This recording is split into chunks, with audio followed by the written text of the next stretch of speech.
আল্লাযীনা আমানু আন ইস্তাগফিরু লিল মুশরিকিনা ওয়ালাউ কানু উলি কুরবা মিন বা'দি মা তাবায়্যানা লাহুম আন্নাহুম আসহাবুল জাহিম। রব্বুল আলামিন বললেন, কোন নবীর জন্য, কোন মুমিনের জন্য, কোন আল্লাহওয়ালার জন্য, কোন পীর সাহেবের জন্য এই কথাটা মুনাসিব নয়, জায়েজ নাই। এই কথাটা বলাও যাবে না, বলতেও পারবে না, বলা জায়েজ রাখেনি যে সে দোয়া করবে মুশরিকের জন্য, যে শিরককারী তার জন্য দোয়া করবে। আল্লাহ বললেন আমি কবুল করব না। ওয়ালাউ কানু উলি কুরবা, যদি তার মুশরিক শিরককারী তার নিকটাত্মীয় হোক না কেন, আমি আল্লাহ গ্রহণ করব না। তাহলে জান্নাত আর উম্মত মাঝখানে 10টা দরওয়াজার প্রথম দরওয়াজা হচ্ছে ঈমান। যে ঈমানের মধ্যে শিরক থাকবে না, মুশরিকিনে সিফাত থাকবে না, আল্লাহ ছাড়া অন্য কারো সামনে সেজদা থাকবে না, আল্লাহ ছাড়া কারো কাছে চাওয়া থাকবে না, এটা হচ্ছে প্রথম দরওয়াজা। 2 নম্বর দরওয়াজা, বলে 2 নম্বর দরওয়াজা হচ্ছে নেক আমল। দ্বিতীয় দরজাতে তারে আটকে দেয়া হবে আর তারে বলা হবে, রব্বুল আলামিন বলেছেন ফামান ইয়ামাল মিসকালা যাররাতিন খায়রান ইয়ারা, দুনিয়াতে অনুপরিমাণ নেক কাজ করিয়া থাকিলে আমি তোমাকে তার প্রতিদান অবশ্যই দেব। ও বান্দা গো, তোমার নেক কর্মসমূহ, নেক কাজসমূহ তুমি আমায় শোনাও। বান্দাকে শোনাতে বলবে, তোমার নেক আমল দেখি। 60 বছর, 62 বছর, 65 বছর জীবন দিয়েছি, তোমার সাবালেগের পর থেকে তোমার উপর আমি নামাজ ফরজ করেছি। তোমার নামাজ কতটা সম্পূর্ণ করেছো আর কতটা নামাজকে তুমি ফেলে রেখেছো, নামাজের প্রতি তোমার গুরুত্ব, যত্নবান, নামাজকে কতটুকু মহব্বত মহত্ব দিয়েছো, কতটা বড় বেনেছো, তোমার নামাজ সম্পর্কে হিসাব নেওয়া হবে। বন্ধু আমার, কাতারে কাতারে লোক দাঁড়িয়ে থাকবে, লক্ষ কোটি মানুষ দাঁড়িয়ে থাকবে, তার নামাজের হিসাব নেওয়া হবে। বান্দার মাথা নিচু দিকে নেমে যাবে, নামাজের ত্রুটি বিচ্যুতি দেখা যাবে। রব্বুল আলামিনের দরবারে খবর হবে, আল্লাহ গো, অমুক বান্দার নামাজি এই সমস্ত জিনিস ত্রুটি রয়ে গেছে। রব্বুল আলামিন কোন কোন বান্দার জন্য তার অনুগ্রহ দিয়ে বলবেন, ও ফেরেশতা মণ্ডলী, আমার বান্দার যদি ফরজ নামাজ ছেড়ে গিয়ে থাকে, নফল ইবাদত আছে কি না দেখো। যদি নফল ইবাদত থেকে থাকে, ফরজের সঙ্গে সেইগুলো সংমিশ্রণ করে তারে তুমি নাজাত দাও। আল্লাহ যারে ইচ্ছা করবেন তারে করবেন, সকলের জন্য নয়। ও বন্ধু আমার, যে ব্যক্তির নেক আমল নামাজের সঙ্গে সঙ্গে রোজা, রোজার সঙ্গে সঙ্গে রব্বুল আলামিন বলেন আমি ইসলামের আহকাম যেগুলো দিয়েছি, আমি সম্পদ দিয়েছি তুমি দান করবে, তোমায় ধনী বানিয়েছি তুমি হজ করবে, আমি রব্বুল আলামিন তোমায় সুস্থ বানিয়েছি তুমি কোরআন তেলাওয়াত করবে, তাসবিহ তাহলিল পাঠ করবে, এই সমস্ত জিনিসগুলো তোমার জন্য নেক আমলের মধ্যে গণ্য। বন্ধু শোনাচ্ছেন বাবাজি, আল্লাহর ওলি, মুহাব্বতের মা জননী। তাই দ্বিতীয় দরজাটা হয়ে যাবে নামাজের জন্য, আমলের জন্য দাঁড়ানো হবে। আমলের মধ্যে ত্রুটি থাকলে, আমি রাজা না বাদশাহ, আমি ধনী না গরিব, আমি ছোট না বড়, কোন রকমের কোনোভাবে ব্যবধান দেওয়া যাবে না। আমার ছোট বড়র বিচার করা যাবে না, ধনী নির্ধনের বিচার করা যাবে না, শিক্ষিত অশিক্ষিতর বিচার সেদিন হবে না। আমার আমল সহি তা আমিও সহি, আমার আমল সহি হবে না, আমার কোনো জিনিসই সহি বানানো যাবে না।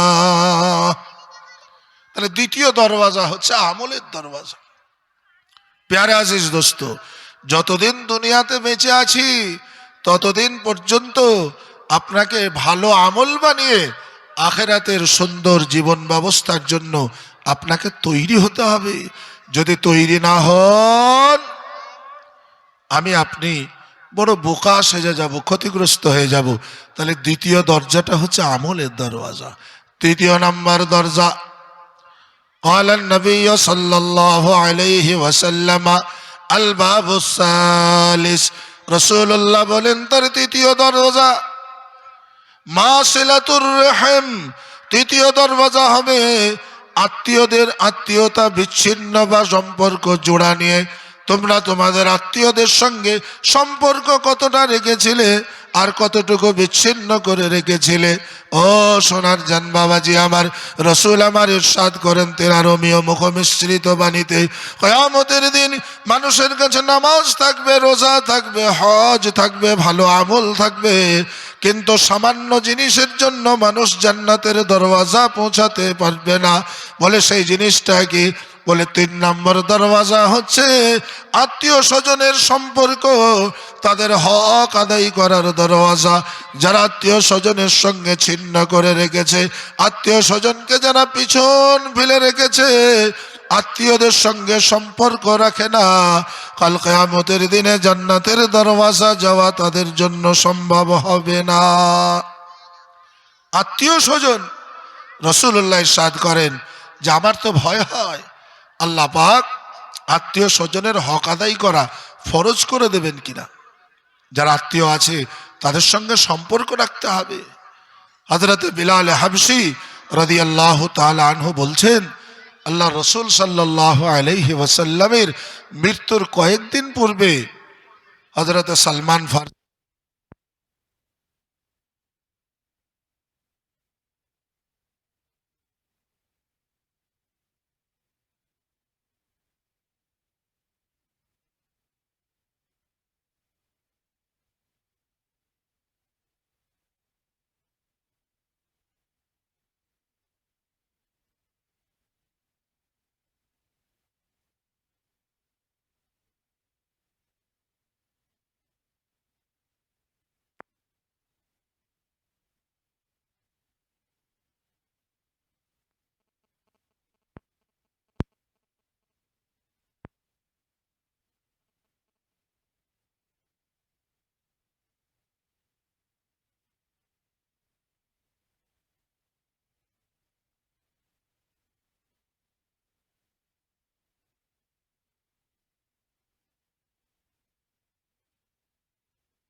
আলহামদুলিল্লাহ হযরত সালমান ফারসি রাদিয়াল্লাহু তাআলা আনহু আল্লাহ রসুলকে জিজ্ঞাসা করছেন, নবী গো, আপনি এত অল্প সময়ের ভিতরে সারা পৃথিবীর মানুষের দিলের ভিতরে কেমন করে রাজ করলেন?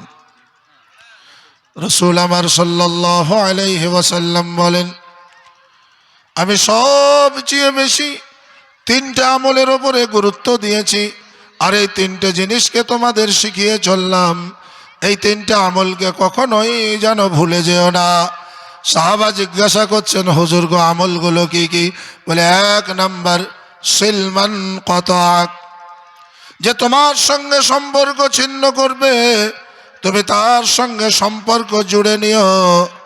ওয়াফু আম্মান যালামাক, যে তোমার ওপর অপরাধ করবে, জুলুম করে ফেলবে, ক্ষমা চাইলে তুমি ক্ষমা দিয়ে দিও। আর 3 নাম্বার ওয়াহসিন মান আসা ইলাইক, যে তোমার সঙ্গে দুর্ব্যবহার করে তুমি তার সঙ্গে ভালো ব্যবহার করিও। তাই বন্ধু সোনার চাঁদ বাবাজি, আত্মীয়দের সঙ্গে সম্পর্ক ছিন্ন করা যাবে না, সম্পর্ককে জুড়ে নিতে হবে। এটা ভাবতে হবে আপনি এবং জান্নাতের মাঝখানে 3 নম্বর দরওয়াজা। 4 নম্বর দরওয়াজা, যেখানে আপনাকে প্রশ্ন করা হবে হুকুকুল ওয়ালাদাইন, আব্বা মায়ের হক সম্পর্কেও শোনা চান বাবাজি আমার। আব্বার হক কেমন আদায় করেছ, মায়ের হকখানা কেমন আদায় করেছ, আব্বা মায়ের সঙ্গে কিরূপ ব্যবহার করিয়াছ, আব্বা মায়ের কতটুকু হক আদায় করেছ। দুনিয়াতে সবচেয়ে বড় হক আল্লাহর, আর আল্লাহ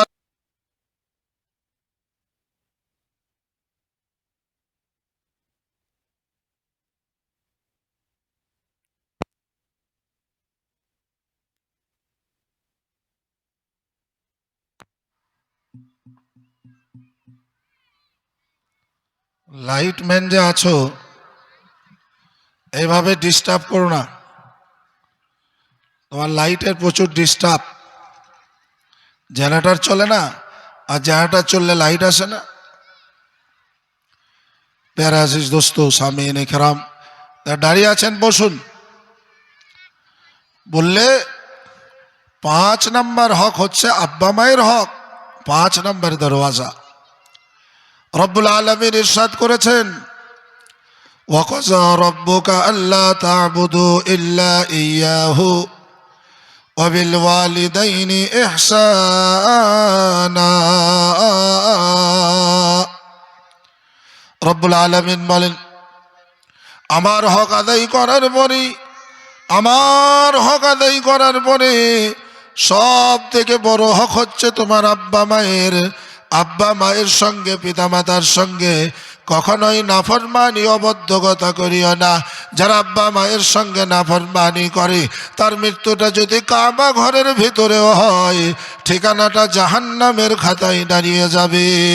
আব্বা মা যে দোয়া করবে, রব্বুল আলামিন বলেন, তোমার আব্বা এবং তোমার মায়ের দোয়া এবং বদদোয়া আমার আরশ আর তোমার মা বাপের দোয়ার মধ্যে কোনো পর্দা থাকে না। আব্বা মা যাহাই দোয়া করিবেন আমি রব্বুল আলামিন সেটাকেই গ্রহণ করিব।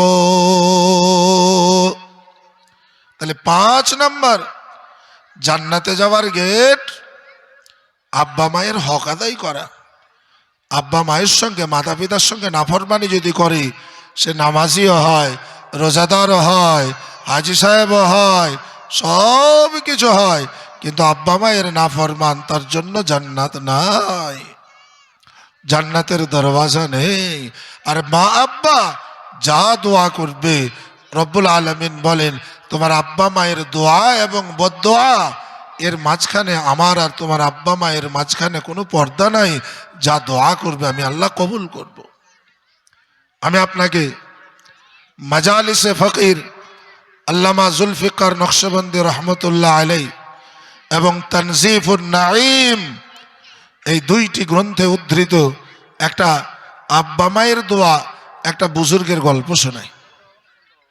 প্যারা আজিজ দোস্ত, হযরতে বুশরে হাফি রহমতুল্লাহ আলাই মধ্যযুগীয় সবচেয়ে বড় ওলি বা পীর বুজুর্গ ছিলেন, মুহাদ্দিস ছিলেন, বড় মুহাক্কিক ছিলেন, ইলমে তাসাউফ আধ্যাত্মিক জ্ঞানে পাণ্ডিত্য অর্জন করেছিলেন।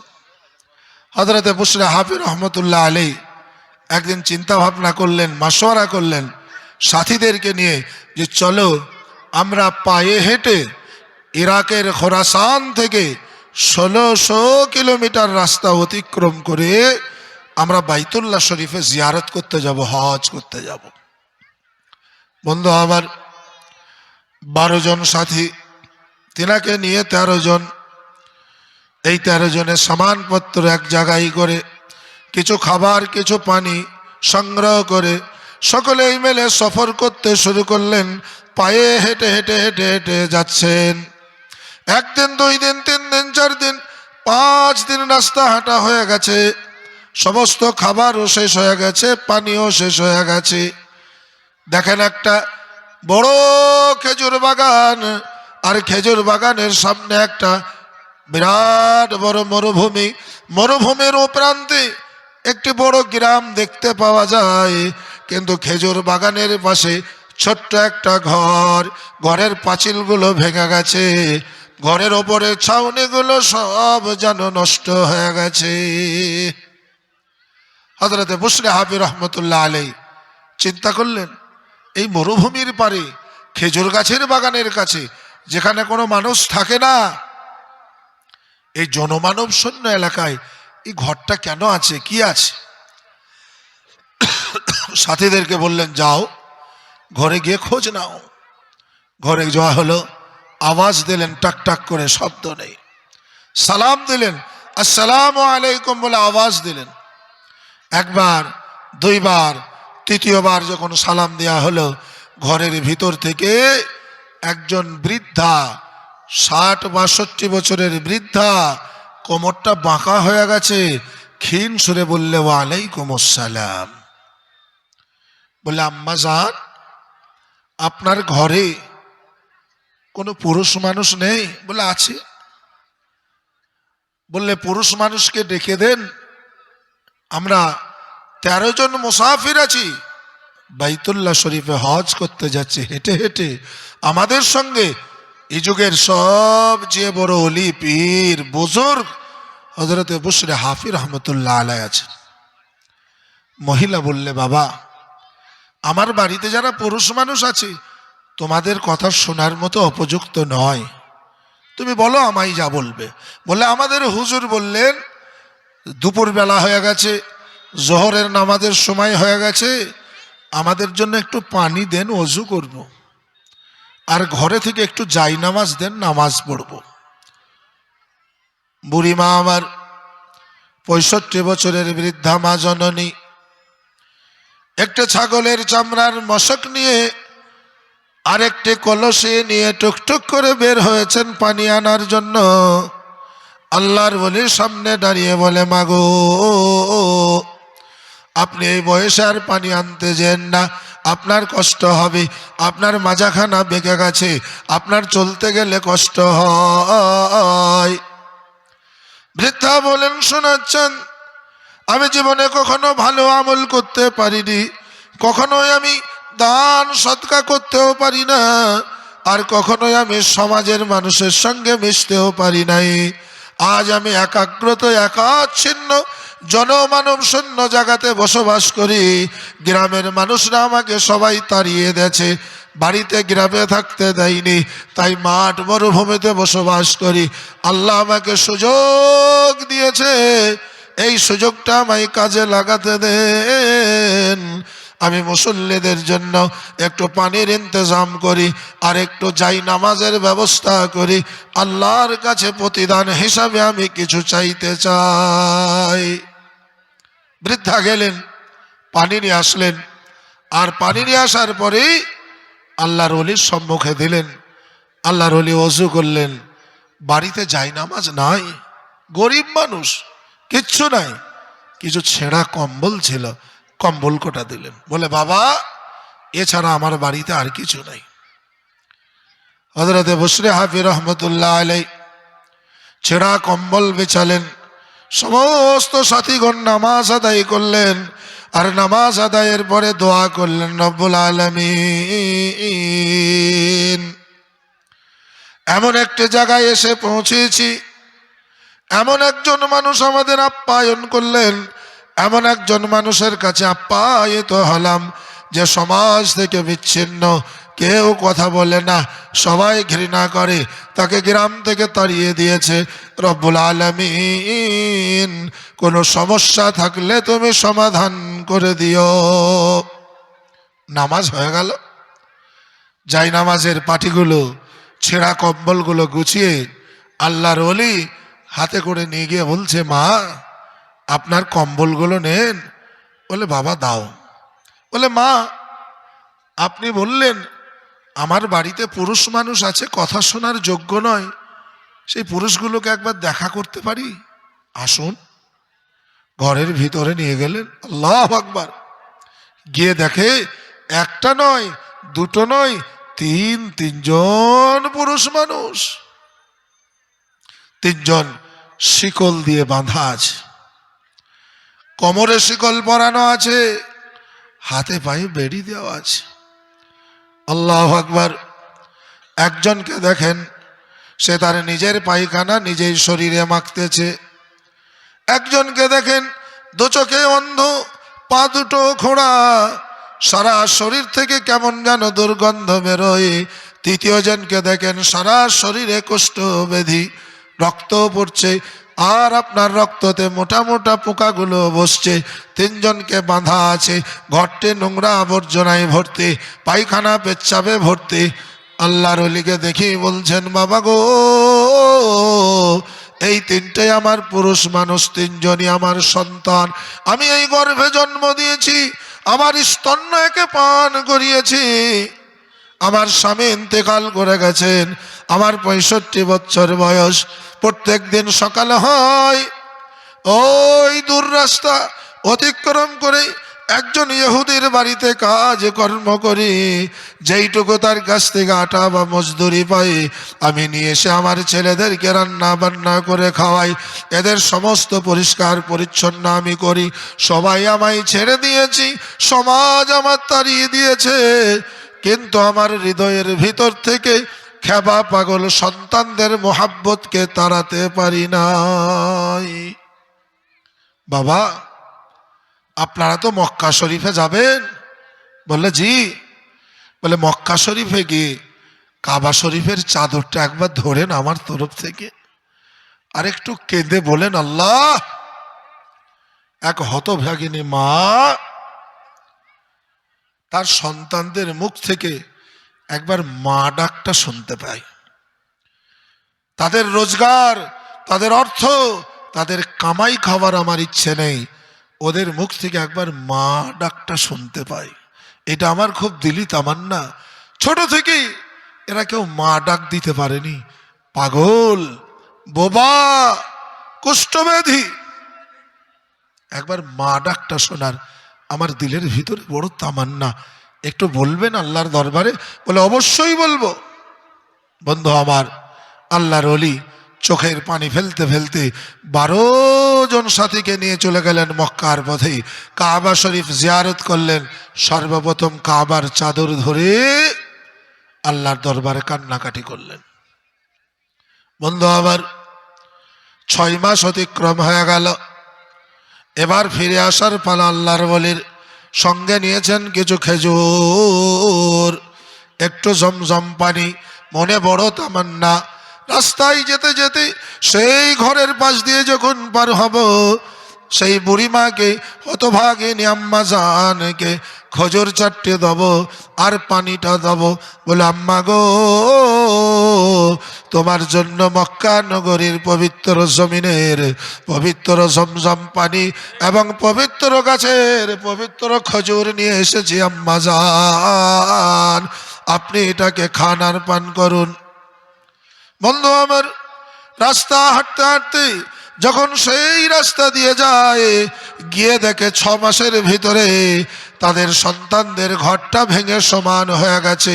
চাল আর বাকি নেই, কিচ্ছু সেখানে নেই, সব বিরান ময়দান, কেউ নাই।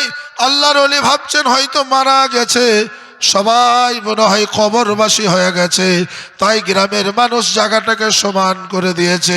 বড় চিন্তিত হলেন, তাদের জন্য খেজুর আনলাম, পানি আনলাম, তাইটা আমি কাকে দেব? আস্তে আস্তে গ্রামে প্রবেশ করলেন, আর গ্রামের ভিতরে প্রবেশ করে খোঁজ খবর নিলেন। আর খোঁজ খবর নিয়ে জানতে পারলেন তার আম্মা জান এবং তার 3 সন্তানকে রব্বুল আলামিন সুস্থ করে দিয়েছেন। তারা গ্রামের বাড়ির ভিতরে আবার পুনরায় বসবাস করে। একবার জোরে বলুন সুবহানাল্লাহ।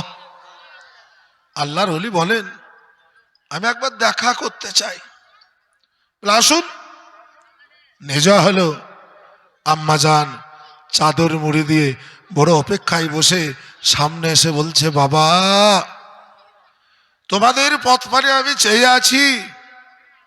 বলে আম্মা জান কিভাবে সুস্থ হলো? বলে বাবা, তোমরা নামাজ পড়ে চলে গেলে, আমি সঙ্গে সঙ্গে ওই যাই নামাজটা বিছালাম আর আল্লাহর দরবারে হাত দুটো তুলে বললাম, খোদায়া, জীবনে ভালো কাজ করার সুযোগ পাইনি, সবসময় শরীর আমার নাপাক, ছেলেদের পায়খানা পেচ্ছাপখানা পরিষ্কার করতে করতে শরীর আমার নাপাক, তাই কোনোদিন ভালোভাবে নামাজ পড়তেও পারিনি।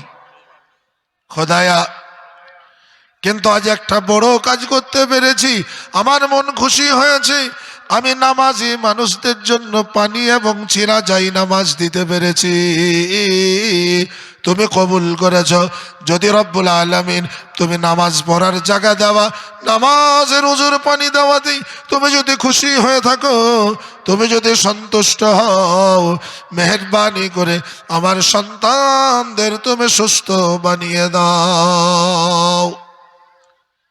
বললে হুজুর দোয়া করলাম, কে যেন আওয়াজ দিয়ে বললে, ওরে আল্লাহর বান্দি, আল্লাহর গোলাম, আল্লাহ তোর দোয়া শুনেছে, আল্লাহ তোর দোয়া কবুলও করেছেন।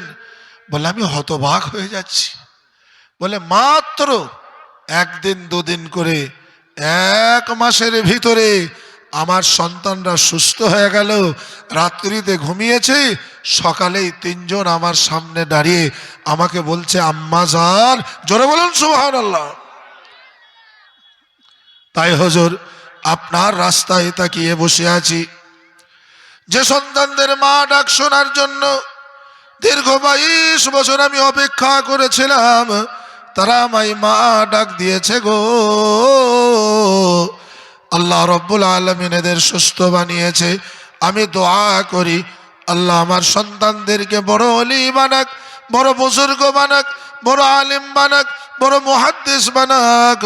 এই সন্তান 3টা আপনি সঙ্গে করে নিয়ে চলে যান, আর এই সন্তানদেরকে নিয়ে গিয়ে আপনি এলেম শেখান, হাফেজ বানান, মাওলানা বানান, আপনার মতো বড় ওলি বুজুর্গ বানিয়ে দেন। আমার দোয়া রইল, আমি যদি বেঁচে থাকি তাহলে সাক্ষাৎ হবে, আর যদি মারা যায় কিয়ামতের দিনে আমার সন্তানরা আলেম এবং ওলি যেন আমার সঙ্গে দেখা করে। হযরতে বুশরা হাফি রহমতুল্লাহ আলাইহি নিয়ে গেলেন এই 3টে সন্তানকে। মাত্র 2 বছর পরে বড় সন্তানখানা মারা গেল। 2টা সন্তান, এই 2টা সন্তান হাফেজ হলেন, আলিম হলেন, মুহাদ্দিস হলেন, বড় বুজুর্গ হলেন। 61 বছর বয়স, একজনের বয়স 58। এত বড় মুহাদ্দিস হলেন, মায়ের দোয়া। এত বড় ওলি হলেন, মায়ের দোয়া। এত বড় বুজুর্গ হলেন, মায়ের দোয়া। আপনারা অবাক হয়ে যাবেন। 2 সন্তান একদিন 2 দিন করে কাবা শরীফে 23 বছর ইমামতি করে।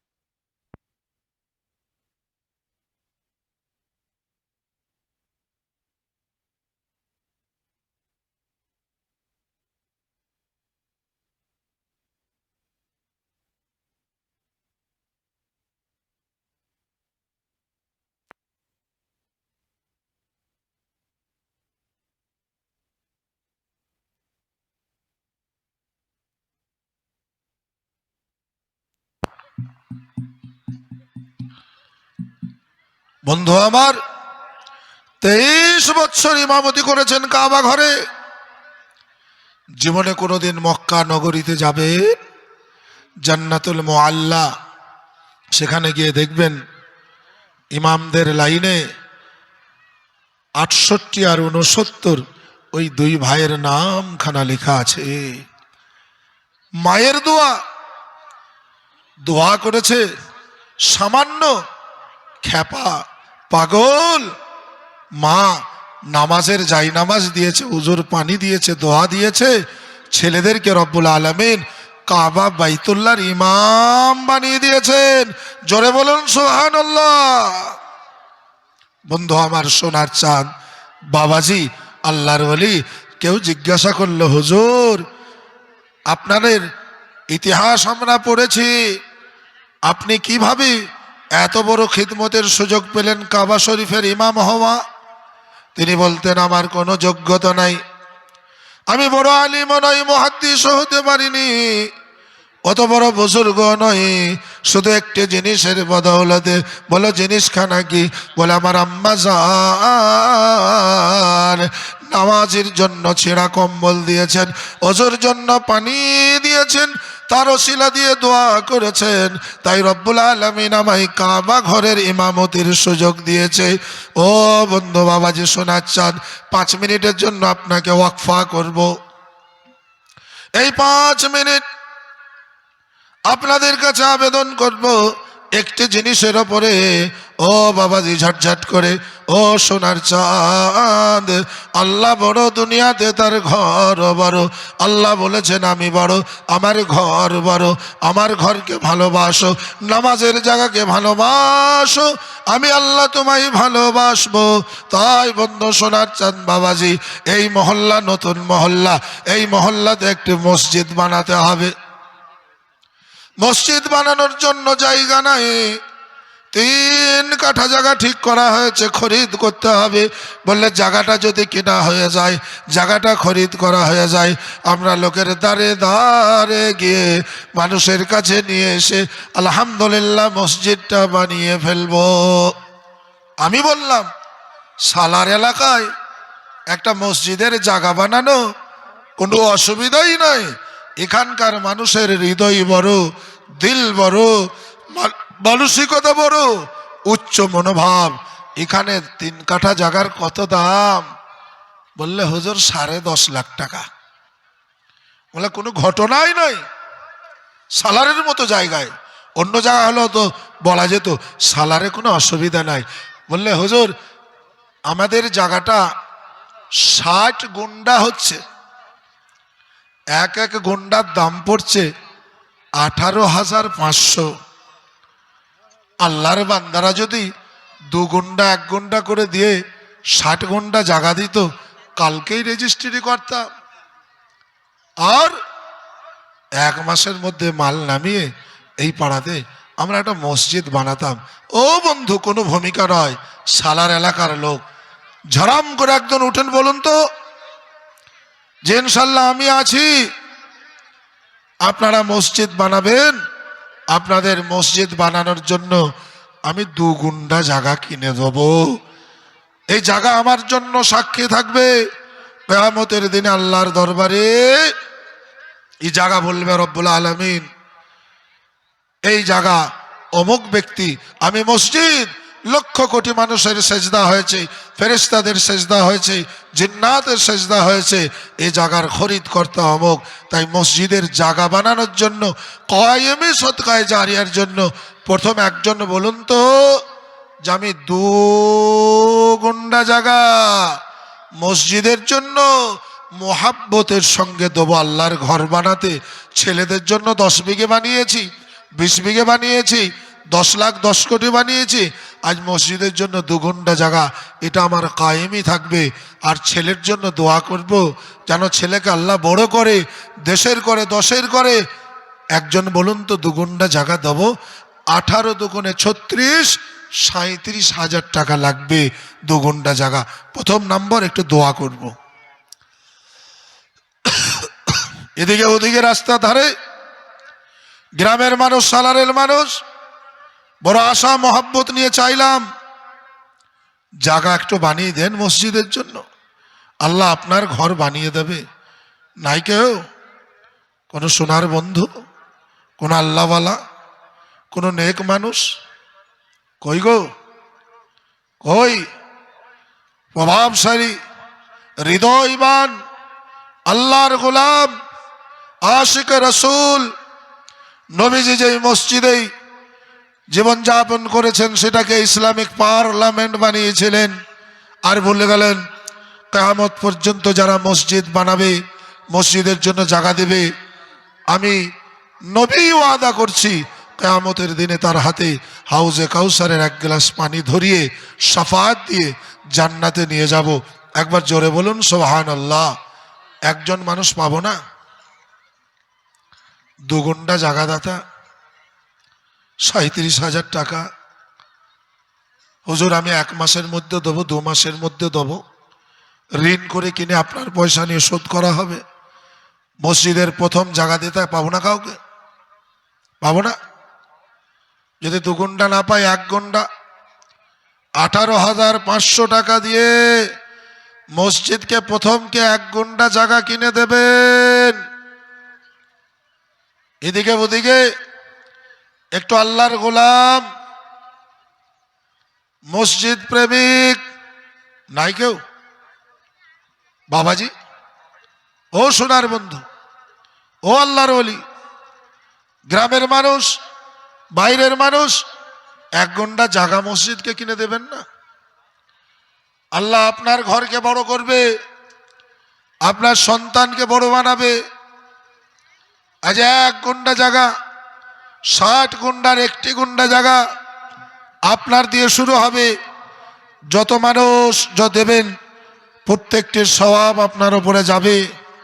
আলহামদুলিল্লাহ। নাই কেউ? আল্লাহু আকবার। এক গুন্ডা জায়গা দাতা কাউকে পাবো না এত লোকের মাঝে? মুর্শিদাবাদের মাটিতে, সালারের মাটিতে একটা মসজিদের জন্য এক গুন্ডা জায়গা দাতা কেউ নাই, কেউ নাই। আল্লাহ গো, তুমি আমাদের সহি বুঝ দাও। জোরে বলুন আল্লাহুম্মা আমিন। আগামীকাল যদি আমার সকালে মৃত্যু হয়ে যায়, আমি আপনি কেউ যদি মারা যায়, আমার আপনার জন্য দুনিয়ার জমিন কম পড়ে যাবে? এতটুকু জমিনের ওপরে থাকবো। আজকের আপনার এক ঘন্টা জায়গা আপনার জন্য জান্নাতের বড় বালাখানা বানাবে। নবীর পাক জবানের কথা, মান বানা লিল্লাহি মসজিদা বানাল্লাহু লাহু বাইতান ফিল জান্নাহ। যে ব্যক্তি দুনিয়াতে একটা আল্লাহর ঘর মসজিদ বানাবে, আমি জান্নাতে তার জন্য একটা ঘর বানিয়ে দেব। নাই কেউ? এক ঘন্টা জায়গা দাদা, মাশাআল্লাহ, আগে আসুন। নারে তাকবীর। ওই দেখেন একজন আল্লাহর ওলি বান্দাকে পেয়েছি। জিজ্ঞাসা করুন,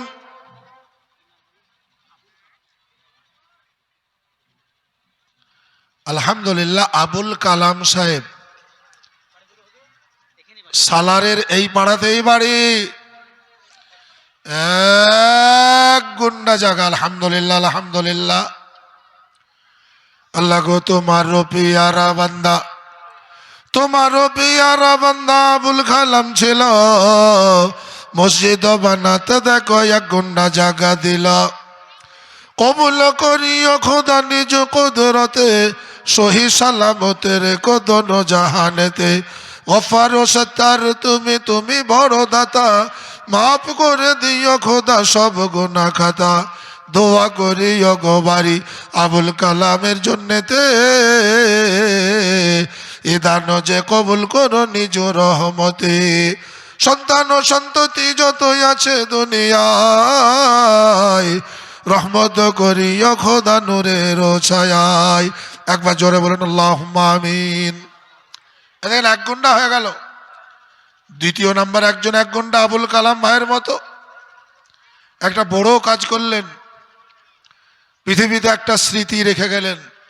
উনি একদিন দুনিয়ায় থাকবেন না, কিন্তু মসজিদে সেজদা হবে, নামাজ হবে, লোক আল্লাহকে ডাকবে, যতবার সেজদা হবে ওনার নাম স্মরণ হবে, আর ওনার কবরে সওয়াব চলে যাবে। সেই জন্য দ্বিতীয় নাম্বারে একজন বাপ, সোনার চাঁদ, মা জননী পর্দার ভিতর থেকে এক গুন্ডা জায়গা 18,500 টাকা। আলহামদুলিল্লাহ। ওই বন্ধু আবুল কালাম ভাইয়ের মতো একটু লাফিয়ে উঠে বলুন, পাড়ার মানুষ, সালারের মানুষ, আল্লাহ ধনবান বানিয়েছেন, কালকে আল্লাহ ভিখিরি বানিয়ে দিতে পারেন। আজকে আল্লাহ সুস্থ বানিয়েছেন, কালকে আল্লাহ অসুস্থ বানাতে পারেন। আল্লাহ আজকে সুখ দিয়েছেন, কালকে দুঃখে ভরে দিতে পারে। সেই জন্য দ্বিতীয় জন একজন এক গুন্ডা জায়গা 18,500 টাকা, মসজিদ বানানোর জায়গা। যে জায়গায় মসজিদ বানবে সেজদা করা হবে। বন্ধু আমার, মনে পড়ে না 1948 সাল থেকে নিয়ে 2023 সাল পর্যন্ত শুধু একটা মসজিদকে সংরক্ষণের জন্য 8.5 লক্ষ পুরুষ, মহিলা, শিশু প্রাণ দিয়েছে। কোথায়? প্যালেস্তাইনে মসজিদে আকসাকে হেফাজতের জন্য। বন্ধু আমার, আজ মনে রাখুন 8.5 লক্ষ লোকের প্রাণের বিনিময়ে আজও লড়ে চলেছে, আজও লড়াই চলছে মসজিদে আকসাকে সংরক্ষণের জন্য। আজ আপনারা সালারের এলাকার মানুষ 1 ঘন্টা জায়গা ছাড়ছেন না। নাই দ্বিতীয় নম্বরে একজন 1 ঘন্টা জায়গা। ও বাবাজি, যদি 1 ঘন্টা না দেন, হাফ ঘন্টা, মাত্র 9,000 টাকা, 9,000 টাকা করে হাফ ঘন্টা করে জায়গা দাম দিতে থাকি ইনশাল্লাহ। কই বাবাজি, কই শোনার চান? এই মহল্লার মানুষগুলো কই? এই মহল্লার মানুষ থেকে শুরু করো, হাফ ঘন্টা, 1 ঘন্টা, জি কই পাবো না? একটা মসজিদের জায়গা বানাতে, আল্লাহর ঘর বানবে, সেজদা হবে, জি 10,000, 10টি করে 1,000 টাকা দিলে। নারে তাকবীর, কি নাম?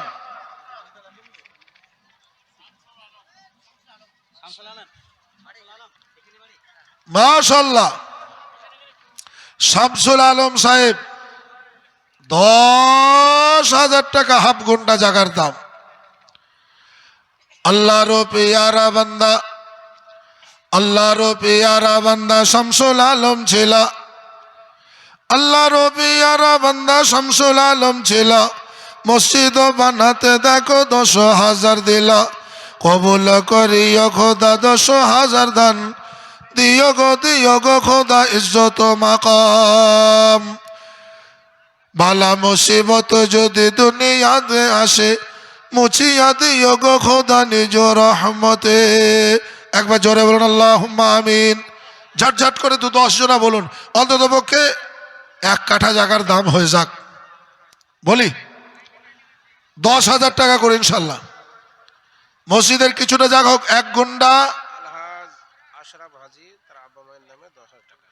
মাশাআল্লাহ, আলহাজ আশরাফ সাহেব আব্বা মায়ের দোয়ার জন্য আধা ঘন্টা জায়গা, মানে 10,000 টাকা।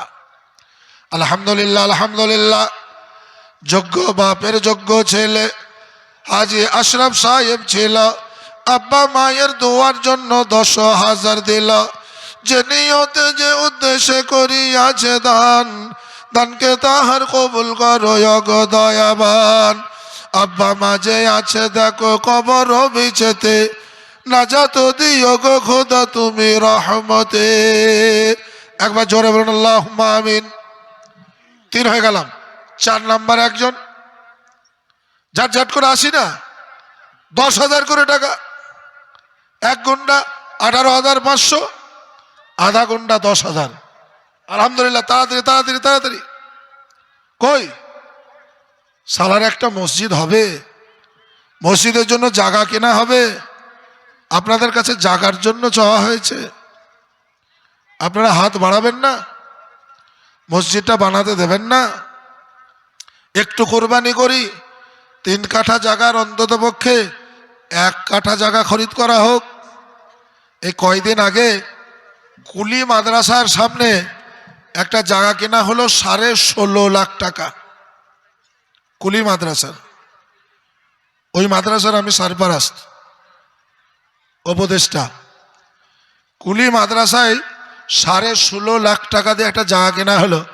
একটা মিটিং ডাকা হলো, 300 লোকে, 10 মিনিটে 16.5 লাখ টাকার ক্যাশ হয়ে গেল।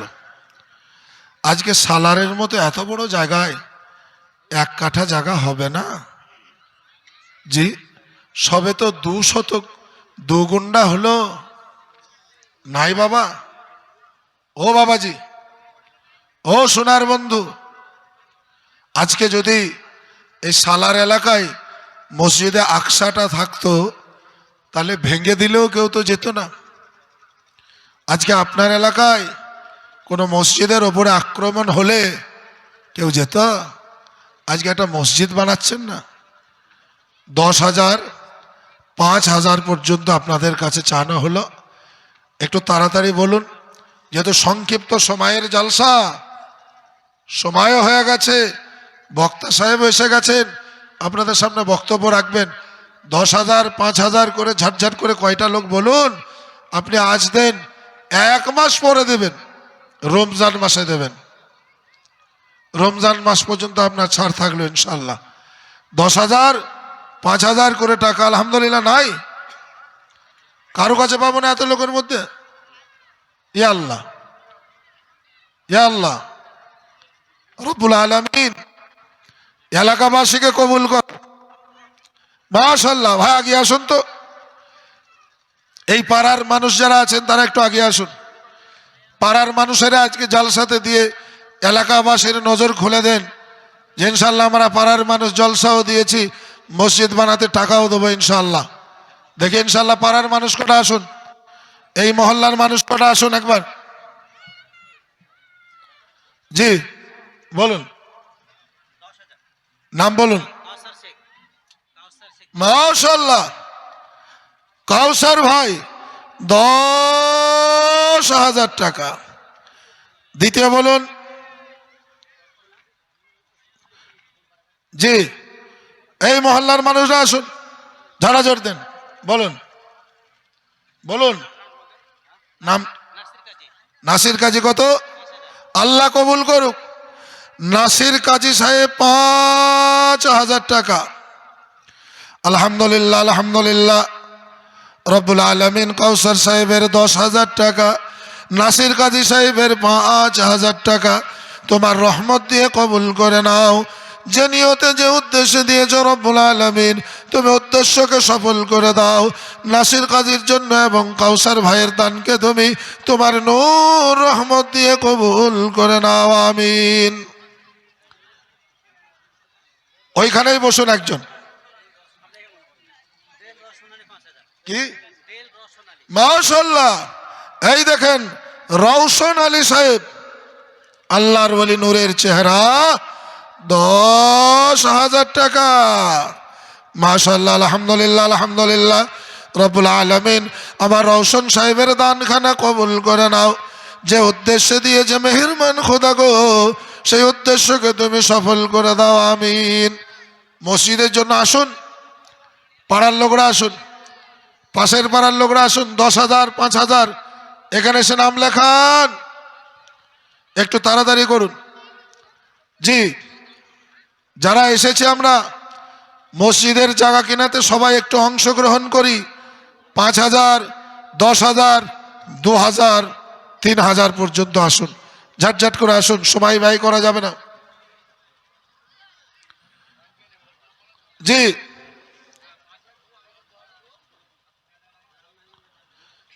ওইখানে অন্য একটা লোককে বসান, তাহলে তাড়াতাড়ি হবে না। মাশাআল্লাহ, নারে তাকবীর। এই দেখেন, বেনামেতে একজন, এক গুন্ডা জায়গা। বেনামেতে বন্ধু আমার কোথাও যে ছিল, বেনামেতে বন্ধু আমার কোথাও যে ছিল, একটি গুন্ডা জায়গা গগ মসজিদ বানাতে দিল। দোয়া করি অগবারি বেনামি বন্ধুর জন্যতে, কবুল করিও খোদা নিজ রহমতে, আমিন সুম্মা আমিন। জি, আপনারা এখানে বসুন, এখানে টাইম বেশি লেগে যাচ্ছে। একজন আমাকে নামটা বলে দেন, পরে লিখবেন। জি, 10,000, 5,000, 3,000, 2,000 পর্যন্ত ইনশাল্লাহ আজকে ওয়াদা করতে হবে মসজিদের জায়গা বানাতে। আপনি বসুন, আপনাকে বলে দেবেন, আপনি লিখবেন, বলুন। সেই বাবু, আপনি এখানে বসে পড়ুন, আপনার উঠেন না, খালি বলে দেবেন। বলো, নাম বলো। কই কই বাবা? 10,000, 5,000, 2,000, 3,000 নাই লোক? নামটা বলে দেন।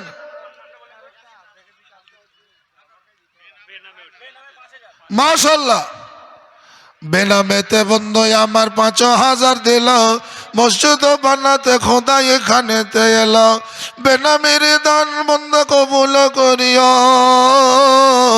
রহমতের সঙ্গে তুমি তরাইয়া লিও। আমিন সুম্মা আমিন। তারপরে কে গো? কই 10,000, 5,000, 2,000, 3,000 কাউকে পাবো না? জি, কেউ মনের ইচ্ছা মতো একজন দান করুন। এত মজমুয়াতে এত লোকের মাঝে একবার আপনার নামটা রহমতের সঙ্গে উচ্চারণ হোক।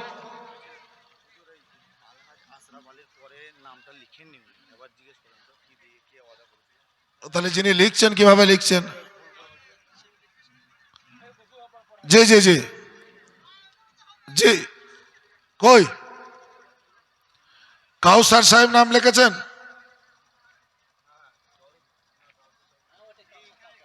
জি জি জি জি জি। নাসির কাজী, আচ্ছা। নাই বাবা কেউ?